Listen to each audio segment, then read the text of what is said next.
मृदा जल क्या है और वो कितने प्रकार के होते हैं?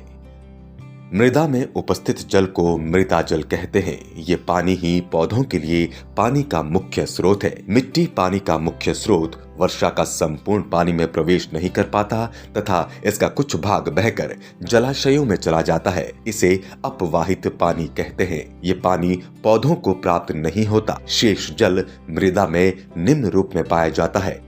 अपवाहित जल यानी रन अवे वाटर।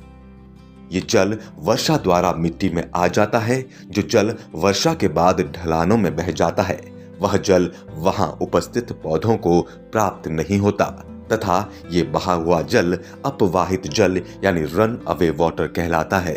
गुरुत्वीय जल यानी ग्रेविटेशनल वाटर।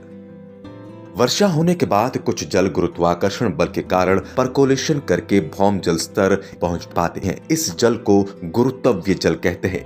गुरुत्वीय जल को पौधे अवशोषित नहीं कर पाते क्योंकि भौम जल स्तर तक जड़ें नहीं पहुंच पाती हैं।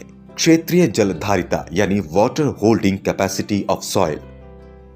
वह शेष जल जो मिट्टी में गुरुत्वीय जल के भौम जल स्तर तक पहुंचने के बाद भी उसमें कुछ मात्रा में शेष रह जाता है, उस शेष जल को मृदा की क्षेत्रीय जल धारिता कहते हैं। क्षेत्रीय जल धारिता की मात्रा के अनुसार जल निम्न प्रकार के होते हैं। केशिका जल, वह जल जो मिट्टी के कणों में मध्य उपस्थित रंध्रों, छिद्रों, नालिकाओं आदि में भरा रहता है, केशिका जल कहलाता है। जड़ें केशिका जल का अवशोषण करती हैं। केशिका जल मृदा में हर जगह बह सकता है।